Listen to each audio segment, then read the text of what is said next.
Hi guys, and welcome back to the channel. This month's review is at the Wales National Course at the Vale Resort in Wales. This sits a little outside of Cardiff. The Wales National Course is a par 73, and of the yellow tees which we're actually playing today is a little over 6,600 yards, but in actual fact we were playing a combination of the red and yellow tees, and the red tees do play for about 5,800 yards.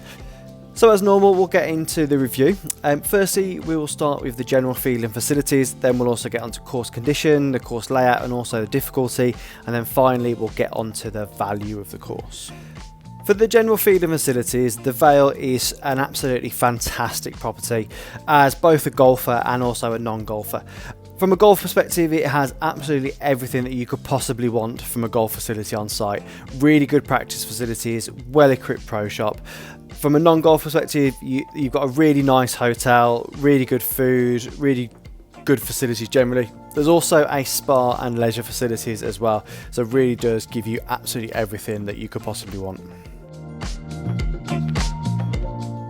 For the course condition, and I'm going to give this a score of 5 out of 5. The course for the time of year was actually in really great condition. We played the round at the end of March, so it was a little bit wet in places, but generally speaking the course was in really good condition. The tee boxes were good, fairways are good, and the greens are actually really good for that time of year. The usual winter work was actually a little bit apparent towards some of the holes, but this actually didn't impact the greens that much. They were running fairly quick and actually pretty consistent for this time of year. The course layout, I'm also going to give this a score of 5 out of 5. This is a fantastic layout. Each and every hole felt completely different. There's a really good mix of dog legs, some elevation changes, and also plenty of trouble to make this course really interesting. This is a course where you are really going to have to plot your way around, so I really would recommend getting a course guide if you've got it. If you also have the option of getting one of the buggies, it also gives you the sat nav and the sort of course guide built within the buggies as well, which is a really good option. For the course difficulty, I'm going to give this a score of 4 out of 5. This is a really tough course. As I mentioned earlier, even the fact that we were playing from the equivalents of the sort of a mixture between the red and yellow tees, this was still a really tough course. It was reasonably playable and you're really going to enjoy this round. If you are playing from the slightly longer tees, this is going to be a completely different beast. Like I say, it was the end of March, so it was reasonably forgiving in places. It was quite soft, which also made the sort of course that little bit more playable on the day, which is great. And finally, onto the value. I don't actually know the actual cost for the round that we actually ended up playing, as this was a great offer through Golf Breaks. We played 2 rounds of golf plus the dinner, bread and breakfast, and this cost us £170 for the weekend. If you are looking for some really golf friendly breaks, then I would recommend Golf Breaks. They sorted everything out and it was absolutely fantastic. I did have a look on the website and I think it is about 70 quid for the round. Well worth paying if you are looking to play a round of golf here. So this will give the Wales National Course at the Vale Resort a score of 24 out of 25. Well worth playing if you get the opportunity. You will have an absolutely great day there. If you've made it this far, please like and comment on the video. Also, if you haven't already, please subscribe to the channel. This will help to just bring more views and just to bring more courses to you in the future.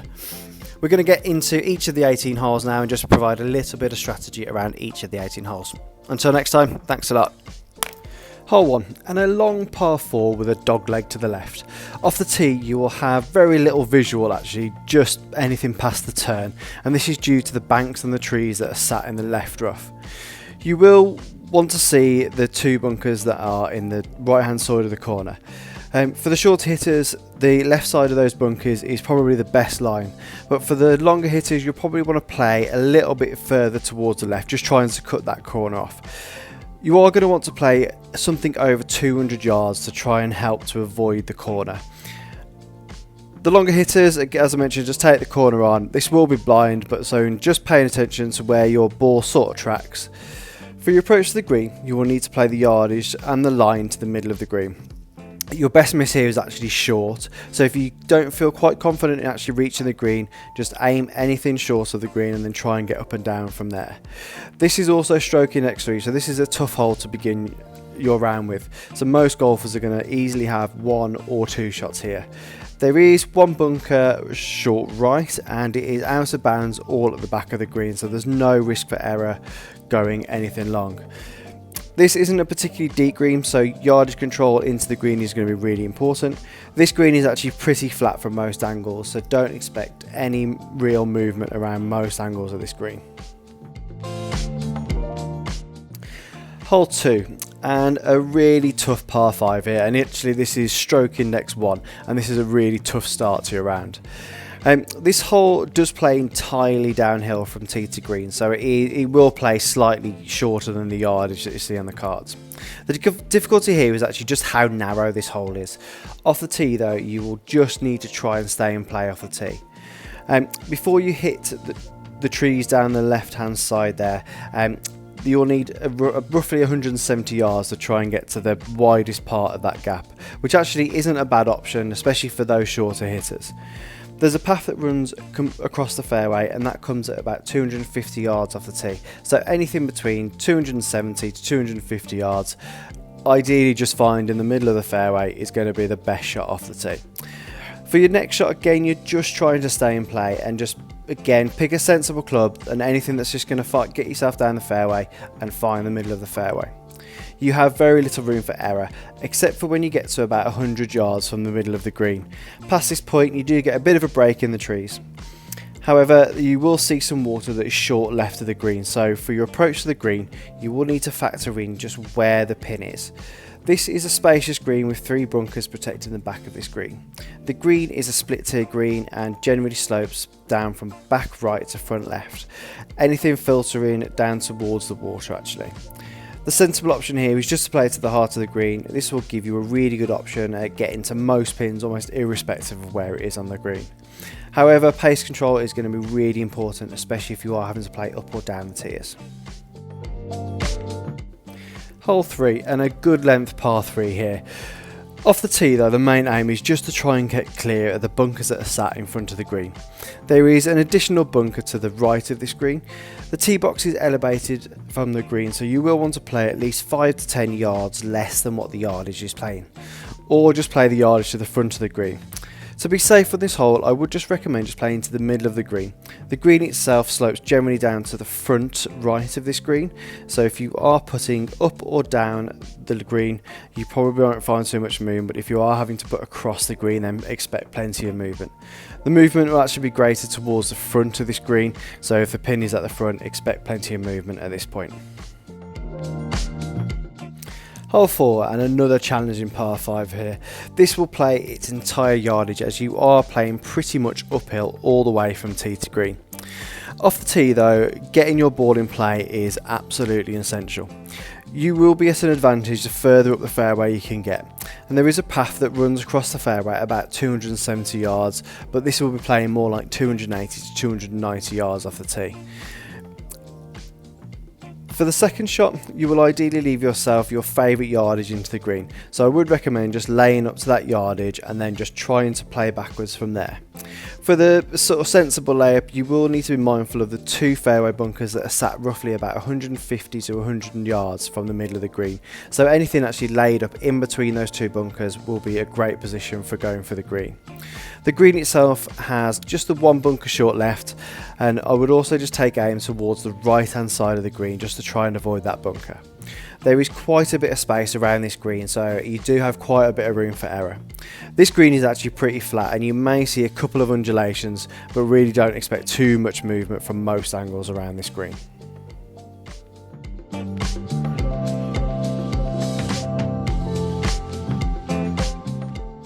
Hole 5, and a really interesting par 4 here.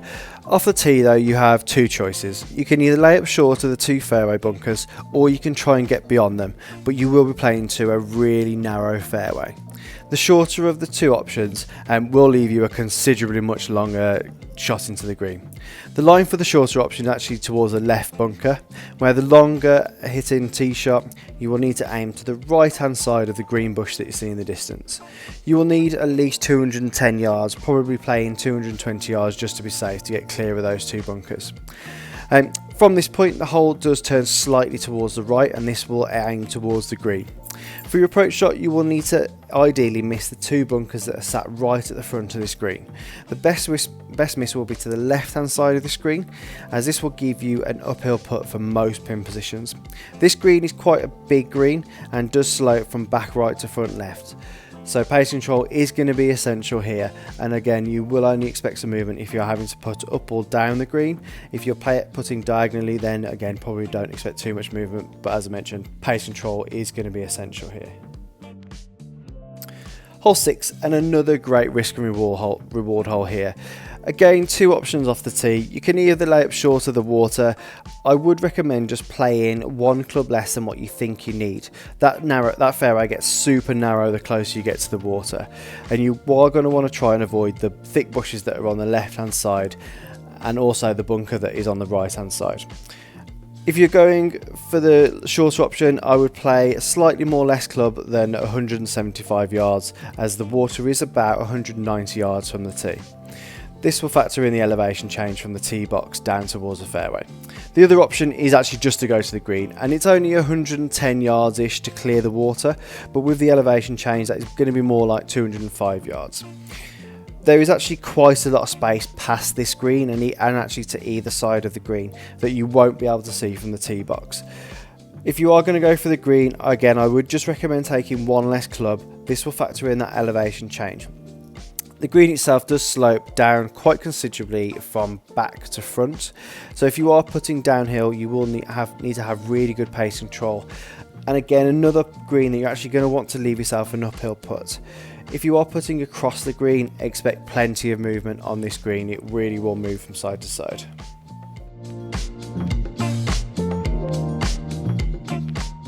Hole 7, and a short par 5 here, especially when compared to the others that are on the course. Off the tee though, it is actually just going to be essential to keep your ball in play. This hole has a dogleg to the left, and it is practically a 90-degree dogleg to the left. For the longer hitters, you probably can take on the corner. We were actually playing off the red tees on the day, which made this hole considerably shorter. From the yellow tees though, you're going to want to play over 220 yards, ideally somewhere around 240 yards just to try and get past the corner. The second shot, you're just going to want to lay up probably to a sensible yardage, somewhere in the region of about 100 yards to the middle of the green. But the main aim is actually just to get through the 2 bunkers that are sat either side of the fairway. If you feel comfortable with going in the green in 2, then you can actually take this on, but this is a really small green to try and hit. Aiming to leave your ball around 90 yards from the middle of the green will help to find help to miss the bunker, and also to help find the widest part of the fairway. Your best miss to this green is actually short and right of this hole. The green is actually really small and is shaped like an upturned down saucer, so you will find that anything slightly missing the green will roll off. Finding the middle of the green will just help you to find the best opportunity for a 2-putt, and you probably aren't going to find too much movement around this green unless you are towards the outer edges of the green.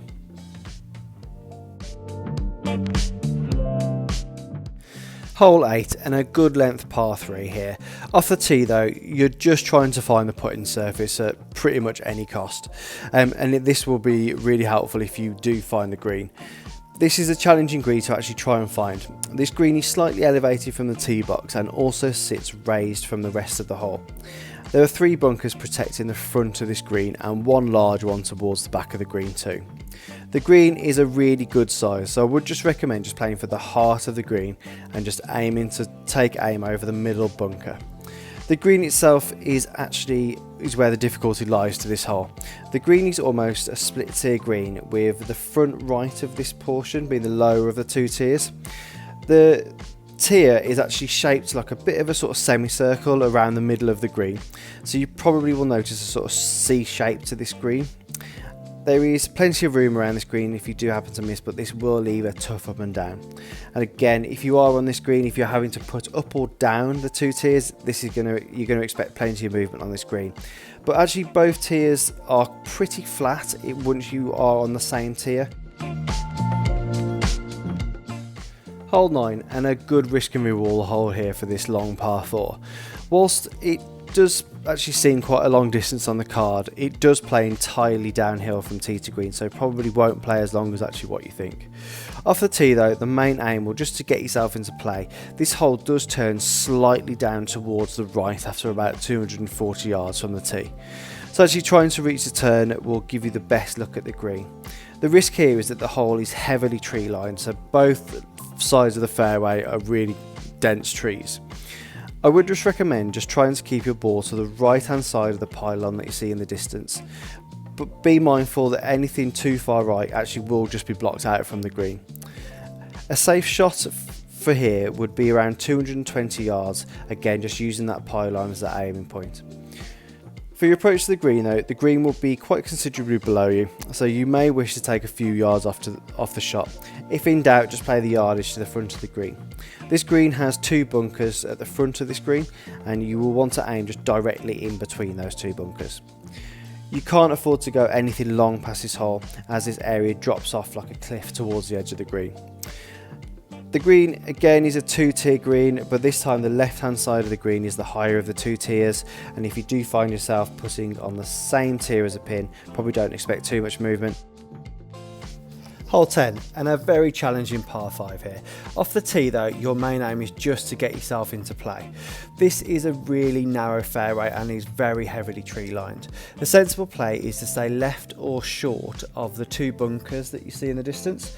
This will need no more than about 210 yards off the tee, but this will require a really accurate tee shot if you are going to try and get a little bit further down the fairway. For the second shot, again the main aim is just to try and stay in play here. You will need to be mindful that actually the further you get down the fairway, there's water all the way down the left hand side. So it does get a little bit wider with about 160 yards into the green. So if anything, a sensible layup would be just in to leave yourself that number. The water covers the entire left hand side and also the front side of the green, so for your approach shot to the green you are going to want to play at least the yardage to the middle of the green, and also try and factor in the water by playing a little bit towards that right hand side. There's plenty of bailouts on that right hand side there, so if anything just aim well right of the green and you should be pretty safe there. The green itself slopes down towards the front left of the screen, so back down towards the water. Again, you're probably not going to find too much movement here unless you are putting from distance. Then again, that hill and that slope will come in a bit more into play. Hole 11, and a fairly short par 4 here, and the main aim off the tee is firstly to get past the tree that you see in the middle of the fairway, and also just to try and find yourself in play if possible. This hole does dogleg to the right, so aim a little bit down the right hand side of the tree. If you are unsure, just aim at the tree and just hope that you don't end up falling behind it. You're going to need at least 170 yards to get past the tree, and ideally I would recommend playing up to something at about 210 yards to find the middle of the fairway. The hole will run out at about 230 yards if you take the line in between the trees. For your approach shot to the green, I would recommend just playing for the heart of this green. The green does actually sit a little bit lower than the fairway, but again probably not going to impact on distance too much here. You cannot afford to miss long here, so if anything, play the yardage to the front of the green. There's two bunkers down the left hand side of this green, so if anything just aim slightly down the right hand side, but just as a reminder, you cannot afford to go long on this hole. Ideally you will leave yourself an uphill putt, and the green does slope back from back to front, so if anything you're going to notice a little bit of movement if you are having to put across the green, but I wouldn't expect too much movement if you're putting up or down the green. Hole 12, and a good length par 3 that does play a little bit harder than it may appear from the tee box. You are playing to a slightly elevated green, so you won't be able to see the bottom of the pin. As you'll see on the video, there's obvious trouble to this hole. There's a large bunker that sits short and left of this green. There's also another bunker that is down the left hand side that you won't be able to see on the video.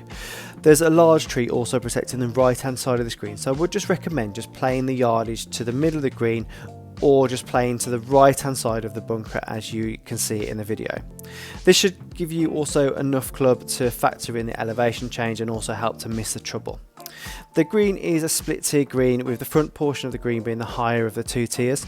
If you're having to put up or down the tiers, then you're going to experience quite a bit of movement, but if you are putting on the same tier, then you will find that most putts read fairly flat. This green is quite large. Pace control is going to be absolutely essential to this green, as I mentioned, if you are having to put up or down the tiers. Hole 13 and a really challenging par 4 here, and understandably as to why it's stroke index 2 for your round. Off the tee though, you're faced with a really inviting tee shot, and you will be advantaged the further down the fairway that you can get. You will need to be mindful of the two water hazards that's at either side of the fairway. The first of which come in at 200 yards and the second of which come in at roughly 250 yards. These may not be actually that obvious off the tee though, so you will need to be fairly mindful of those when you are playing. For your approach to the green though, you will just need to play to the middle of the green. If you don't feel quite as comfortable with playing that lengthy distance, then I would just recommend playing a little bit short of the fairway of the bunkers that you see in the distance and just trying to get up and down from there. This green is quite heavily banked from left and right, and there's also a bit of a spine running through the middle. You will expect plenty of movement around this green due to those two banks, and again your pace control is going to be absolutely essential depending where the pin is on this hole. Hole 14, and what a par 3 here. This is actually quite a short par 3, but this is super tricky. This green is actually super evil. The drop from front to back is about sort of 5 or 6 feet, so anything missed short or even in the middle of the green will likely come down. The green is super well protected by two bunkers either side of the green and the obvious water that is sat at the front. I would just recommend playing the yardage to the middle or the back of the green. This should help you just to clear all of the trouble, and actually missing long here certainly isn't the end of the world. As I mentioned earlier, this green is evil. You are going to experience plenty of movement. Hole 15 and a relatively short par 5 here. This will be one that you're certainly going to want to use all 3 shots to get yourself to the green, and this is just due to the amount of trouble that surrounds the opening half of the fairway. With water all down the right hand side and out of bounds all the way down the left, there is very little room for error to this hole. Off the yellow tees though, you would ideally find the widest part of the fairway off the tee, and this will come just a little bit after the water hazard, so best just to aim down the middle of the fairway and play something in the region of about 200 to 220 yards. This will help you find a gap that's actually in the water between the two water hazards. The next shot should ultimately just depend on what yardage you have into the green, but you will ideally lay up just in front of the water, which will leave you about 100 yards of the green. For your approach shot to the green though, you will need to try to find the heart of the green. The green is angled from back right to front left, and again you're going to want to try and find the middle of the green. You do have a bit of room for error around this green, so anything actually missing quite a bit left or right, you will be fairly forgiven. The green itself slopes quite considerably down towards the front of this green and does get a little bit more quicker towards the front of this green. You will ideally leave yourself an uphill putt, so again just be mindful of where the pin is and do expect plenty of movement if you are having to put across this green. Hole 16 and a fairly long par 4 here, however this does play slightly downhill from tee to green, so it won't play its full yardage. Off the tee though, you're just going to want to try and get past the large tree that you see in the middle of the fairway. This is also a dog leg to the right, so the further you can get down trying to cut that corner off, the better. I would just recommend playing something over 200 yards and using the sort of the corner as your line. For the approach shot, you're going to want to find the middle of the green, and you will notice that it is water all the way down the right hand side, so you cannot afford to miss down that right. So I would just recommend playing to the left hand side of the green. If you aren't wanting to take on the full yardage, just try to aim a little bit down the left hand side and play the yardage to the front of the bunker that you see in the distance. This green actually slopes from back left to front right, however you're probably not going to experience too much movement around this green. Hole 17 and a really challenging par 4 here, and this is mainly due to its length but also due to the fact that you cannot see around the dog leg to the right on this hole. The safe play is to aim for the tree that you see in the distance and aim to play something around the 170 yard mark, but this will leave an incredibly long shot into the green. You can take on the corner, but you're going to need to cover obviously the trees, but also from a yardage perspective at least 210 yards to cut the corner off. For the approach to the green though, you will be playing slightly downhill towards the green, so you will need to be mindful of the two bunkers that you see down the left hand side of this green. Aim for the middle of the green and just play the yardage to the middle of the green. Unless the pin is actually at the front, then you may want to play the yardage to the front of the green. There's runoff areas at the back of this green, but this will leave a really tough up and down, so leave yourself short if anything. The green slopes generally down from back to front. Again, you're going to experience quite a bit of movement if you are putting across the green, and pace control is going to be essential if putting downhill. Hole 18, and a fairly short par 4 to finish your round off.